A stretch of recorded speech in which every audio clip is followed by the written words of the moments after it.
The Education Channel and the Naples Alliance for Children are pleased to present a special TV program designed to offer strategies for effective parenting.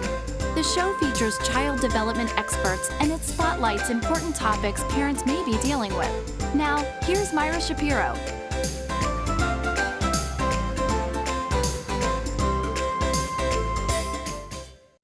Naples Alliance for Children looks beyond the headlines on issues that are of interest to our families. Today, we're going to look at immunizations. Do shots hurt?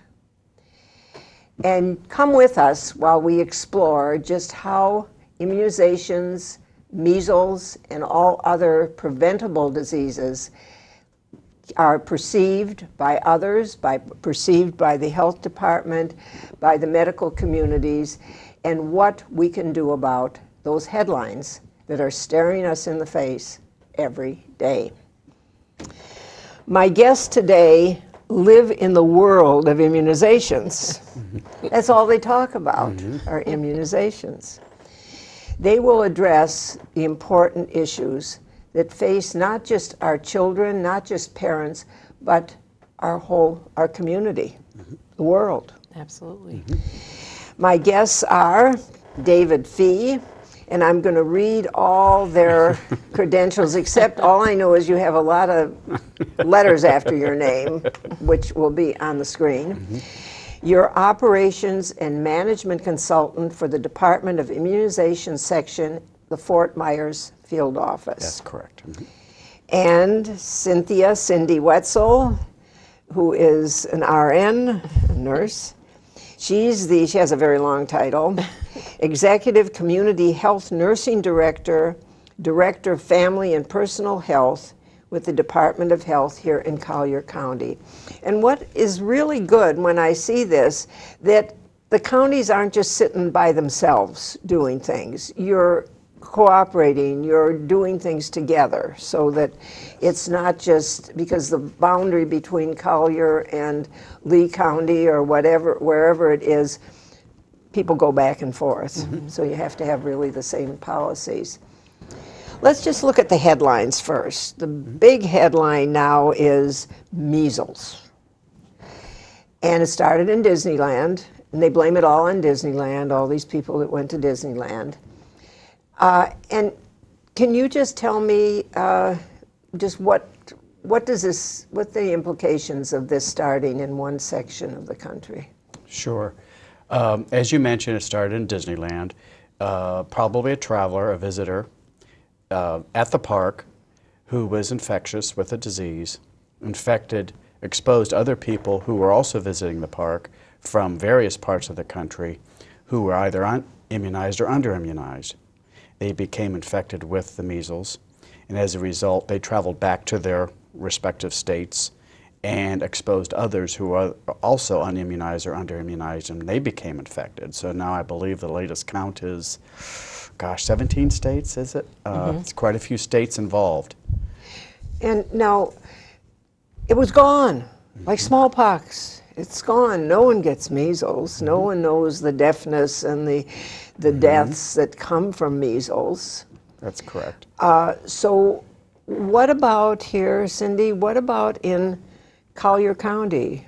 What do we have the fear of this happening here? Well, we certainly have the fear of it happening here, but as of today, there are no cases of measles in Collier County.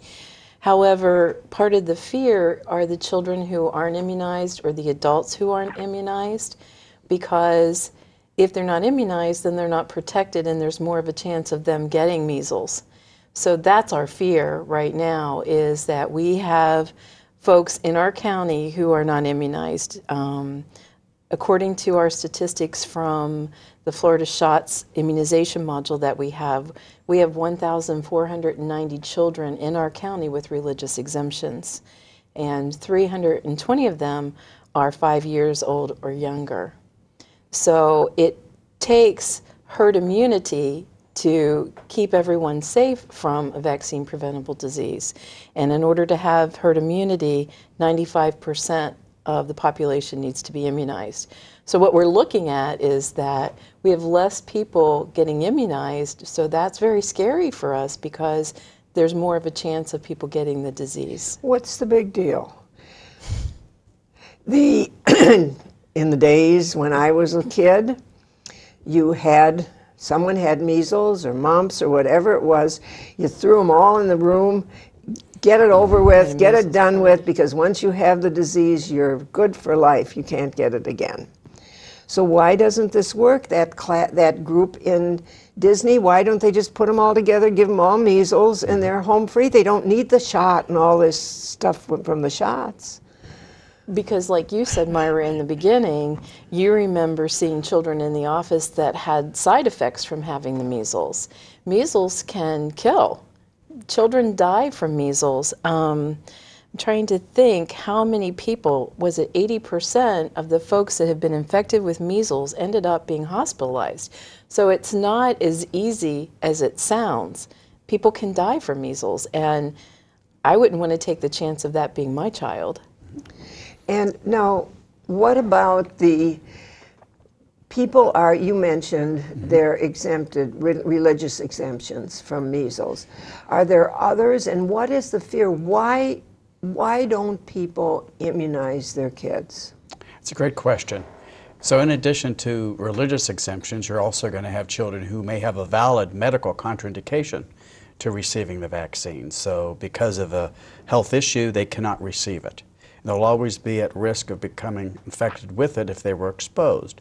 So children and parents who choose not to immunize, and their children are unimmunized, and as they become infected, as you see what happened out in Disneyland, there's always that risk of exposing someone who can't receive the immunization even if they wanted to.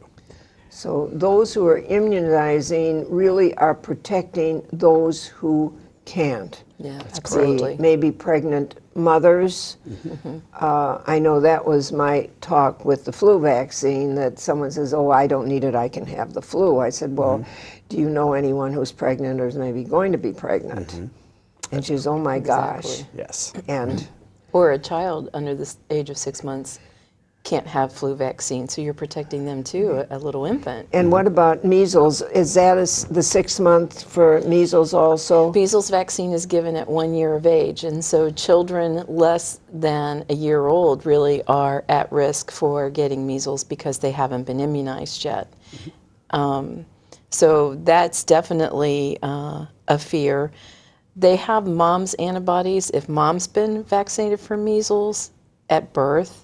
So if the mother isn't immunized, then the infant, isn't going to have the mother's antibodies to protect them even at birth. But most mothers are immunized against measles, so the child does get some of that immunity from the mother when they're first born. But by 12 months of age, all of that's gone, so that's why we now immunize that child at 12 months of age for measles vaccine. And we actually give measles, mumps, and rubella vaccine. It's a combined vaccine that we give at 1 month of age. And then there's a booster dose at 4 to 6 years of age for those children.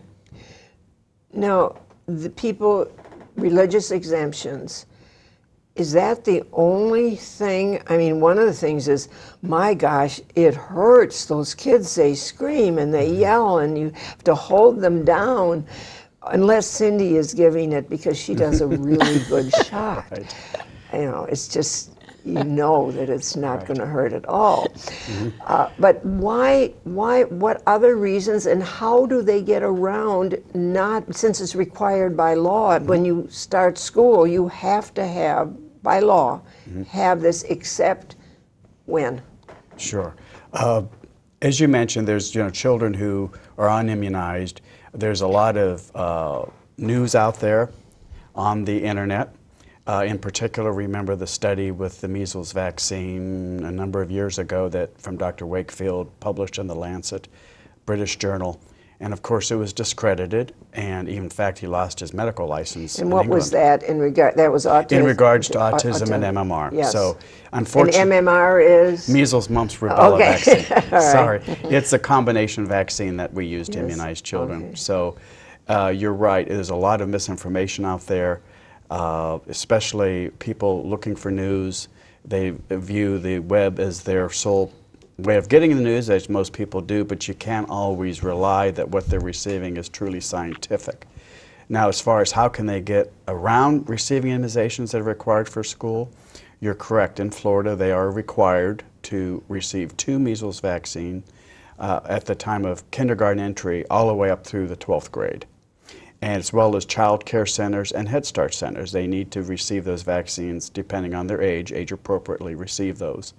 And the only way they can get around, I should say, they can receive exemptions. And one of those is religious exemption. Of course, the second one is a medical exemption, like a permanent medical exemption in particular, children who can't ever receive it because of a medical issue. And there's a temporary medical exemption for children who, let's say, for example, in child care or in Head Start, where they're not old enough yet to receive that particular vaccine. Then they can receive a temporary medical exemption until they're of age to receive it. Okay. So, and I'm sure, and we'll have numbers at the end, if anyone has any questions, they can call either one of you. Now, as I said, the shots hurt. Is there something a parent can do? We know how dangerous this can be, having the disease. Is there something a parent can do or someone can do to make that, what do you do to make that shot a little bit easier? I think that a child picks up on the parent's anxiety. I think that a parent needs to prepare the child that they're going to be getting the vaccine, and they need to make sure that they're not anxious and that they tell the child that it might hurt. Be honest with them. It might hurt for a little while, but it's going to go away.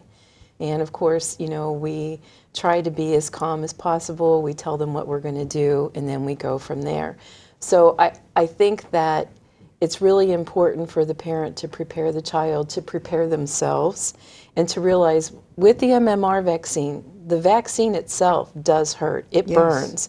So if you tell someone up ahead what they can expect, 9 times out of 10 it's not as bad as when you don't tell them and then it really hurts and then they're fearful. Or tell them it's just going to be a little prick. Right. And maybe give them a sucker, and if you're against suckers because of teeth, then you can give them a little thing that says how brave they are. We give them That's right. stickers. That's Okay. We give them stickers. So we're talking in the next segment, we're going to go into other immunizations. But as we finish this one, it's measles now. Can it be something else tomorrow or next year? Yeah, absolutely. An interesting point I heard on the news or read in the news the other day, the CDC actually had considered measles eradicated in the year 2000. And now we see what we see today as a result of exemptions, various exemptions to the vaccine. So what about other vaccines? Absolutely. Pertussis is on the rise. Pertussis is? Whooping cough. Whooping Whooping cough, whooping cough, right. It is on the rise. A second booster vaccine is required for 7th grade entry here in the state of Florida as a way to help reduce the transmission of that illness. But it could be any of the vaccine preventable diseases that are not only recommended by the CDC and the immunization schedule, but required for school entry. They can be affected. Well, we'll talk more about that in the next segment, so hold on a few minutes and we'll be back. The Naples Alliance for Children program will return.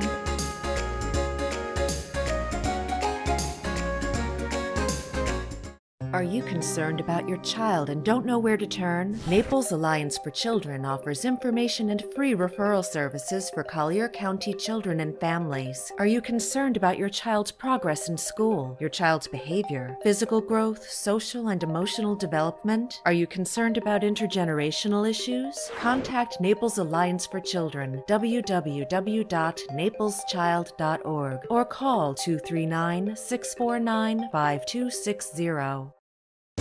Now back to the Naples Alliance for Children TV show.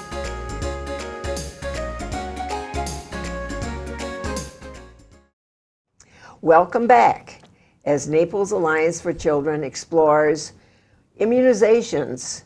Do shots hurt? And I'm going to go back. I want to welcome back my two guests, David Fee and Cynthia Whetsell. David is with the Fort Myers Public Health Field Office, and Cindy is with the Department of Public Health here in Collier County. We talked about measles during the first half, and we found that measles really is a problem.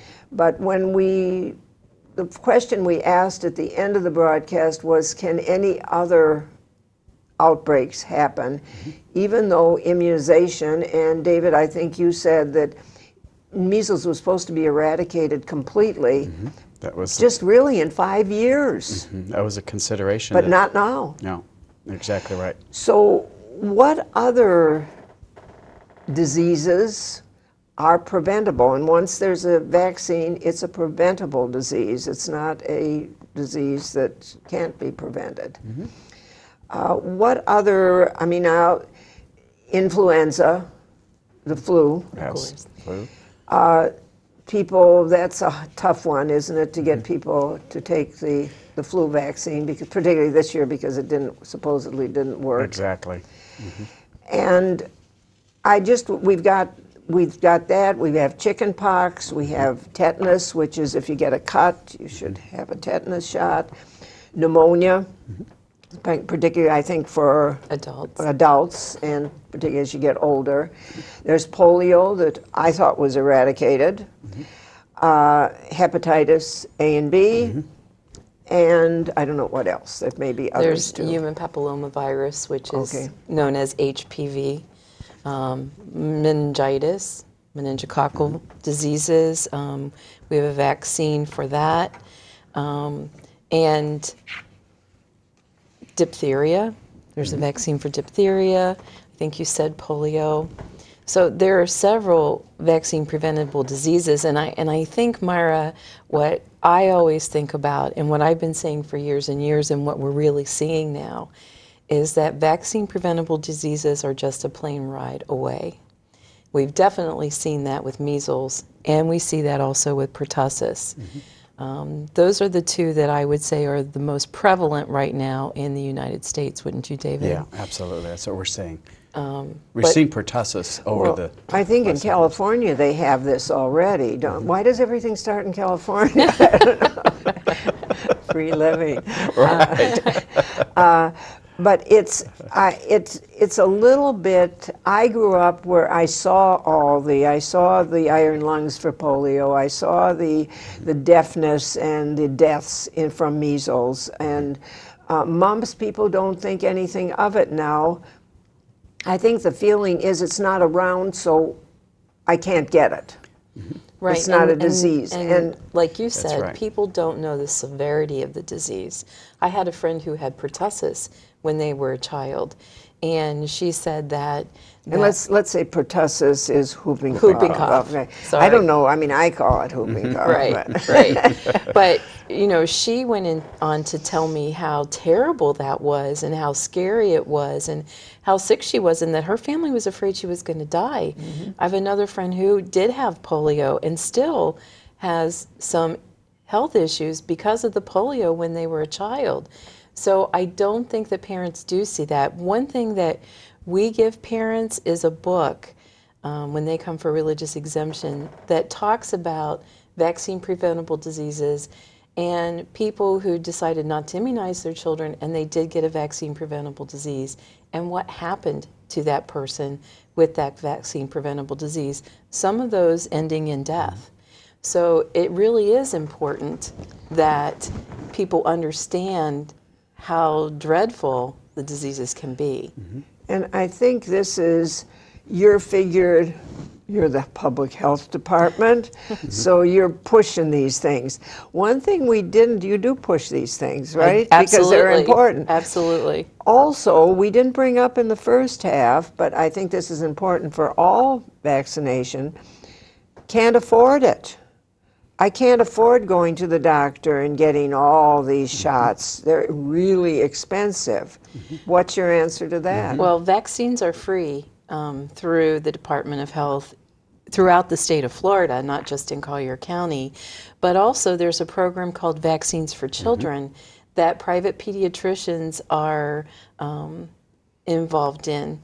Not all pediatricians, but a lot of them, especially in Collier County, are participating in Vaccines for Children programs. So if a parent can't afford to pay for the vaccine, if they don't have insurance or their insurance doesn't cover the vaccine, then they're eligible for the Vaccines for Children program, and that does pay for the vaccine itself. There is a fee for the administration in the pediatrician's office. At the health department, there's no fee for administration, there's no fee for the vaccine. But long lines, waiting on the phone, how do I get to do this? Well, in Collier County, I can't All right, speak for we're all of saying- them, but in Collier County, we do all of our immunizations on first come, first served basis. It's all done as a walk-in. So if a parent calls us, and we do answer our phones. Yes, I know. If a parent, What is the phone number? the phone number that the parent should call is 252-8595. That's our immunization clinic. 252 8595, and that will be at the end of the broadcast. And actually at that number, if they leave a message, we have a wonderful clerk that works in our immunization program who will definitely call them back. She's very particular about that.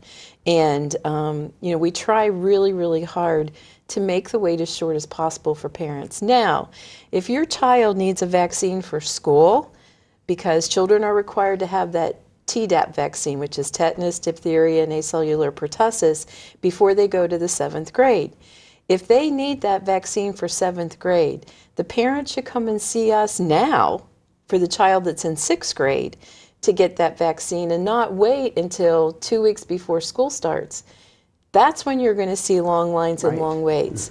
Normally in our clinics, I wouldn't say the wait time is much longer than 30 minutes. But a parent needs to understand they have to register, they have to go through the process of us determining what vaccine the child needs. We have to give them information about the vaccines, we have to answer their questions, and we have to give the vaccine and make sure the child's okay once the vaccine's given.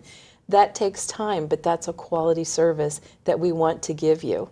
So the first step is, if you have a pediatrician or family doctor, go there, or if you're going to a clinic, go there or call and see, just if you can't afford what that is, then, or ask them if there is any help, and then if necessary, you go to the health department. I'm sure this is the same in Lee also. Yes, all over, yeah. all 67 counties in Florida. Right. So money is no excuse. The excuse would be if you feel, if it's religious, if it's medical, for sure you don't. If your doctor says they cannot have it, you sure don't want to push to have it. But to enter school, the child has to have a form signed by the physician with the reason why the child can't have the vaccine. And we'll just repeat again, do it before school. Think about it in the summer or even now. Think about it now. There are no lines right now. Yeah, right. And the time it's not that it has to be done within a few weeks of school to have it take effect. Okay. Now, we looked at the different vaccines. Let's just leave the kid population for a moment. And what vaccinations do adults need, do the parents need? Because they can infect their newborn, they can affect some pregnant, if they're pregnant, if they get pregnant, so what are the ones that they absolutely should have? Definitely, everyone should have a TD booster every 10 years, which is tetanus and diphtheria. I just had mine, and the crazy thing is, I did cut myself outside, and so I was really happy that I didn't have to go to the emergency room. And start getting a shot again. They also are encouraging every adult to get a Tdap vaccine, which is tetanus, diphtheria, and acellular pertussis, especially if you're going to be near an infant or a pregnant woman Now, what is this now? I have my tetanus. You have your tetanus. Have you had just one time in your lifetime yeah, right now? yeah. The Tdap vaccine. You might want to check with your doctor because they may have given you Tdap. Okay. And What's that? Tdap? TDAP, they call Oh, it. diphtheria. That's correct. It's And then acellular pertussis. it's got the booster for pertussis. Okay. Or whooping All right. cough. So people can, not just me, I mean, please, everyone else, check. And then what about pneumonia? If you're 65 years of age or older, or if you have a chronic illness, or if you're a smoker or a diabetic, you should have pneumonia vaccine. There's a new pneumonia vaccine out called Prevnar. It's a little bit different. It has more antigens than the old pneumonia vaccine has. So you're going to want to check with your doctor to see if you're eligible to get the Prevnar vaccine, because there's some spacing that goes along with whether you should have it now or whether you should wait to get it.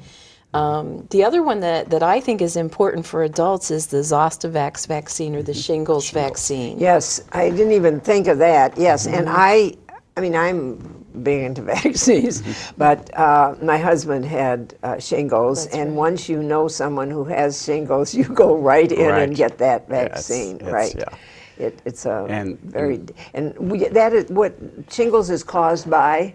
Well, it's actually from the varicella, or the chickenpox. Okay, so if you've had chickenpox as a child, you're at greater risk of developing shingles as an adult. And it's important to know that regardless of history, whether you've had chickenpox or not, you should receive the shingles vaccine. Okay, and there is no contraindication if you had chickenpox No. or that you've had shingles, that you should still have That's it. regardless of history of Because the disease or the that's a vaccine. misconception too. That's That correct. once you have it, it's like chickenpox. Once you have it, you don't have to have. Correct. That's Okay. correct.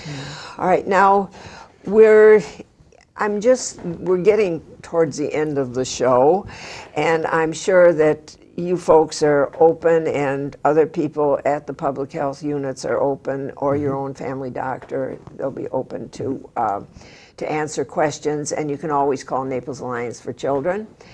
Now, just as a final words, your message to the listening audience, because we could talk on forever on this, I think. Sure. What message would you leave, David? Absolutely. I think I can certainly understand young parents' concerns and fears about vaccines, especially parents who have never seen the illnesses or were affected by any way as a child themselves. The important thing to know is get good information, accurate information. As I mentioned earlier, the website is a source of information, but it may not necessarily be accurate. First and foremost, they should talk to their physician, who is well-versed in the science and would provide them good information. Another great source, obviously, is the local health department, who knows immunizations inside and out and help address some of the questions and concerns they have. And Cindy, what would your last words be? Not last words. The words that you're leaving people with. I would like to leave folks with saying that I totally agree with David and everything that he said. We certainly are willing to immunize any child at our health department. Our hours are from 8 to 5, Monday through Friday. We register clients until 3 o'clock. We're located at the Government Center in Building H, and we also have a clinic out in the Immokalee area. So we want people to come to us and get immunized. And all that information will be at the end of the broadcast. And yes, shots hurt. Immunizations, it can hurt, but it can hurt a lot more if you don't have them. We'll see you next time.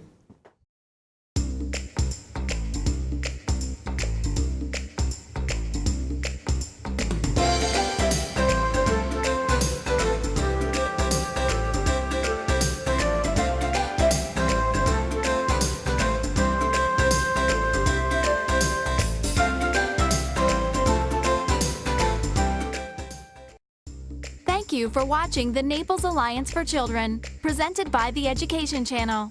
If you have questions or comments for the show, please call 649-5260 or visit napleschild.org.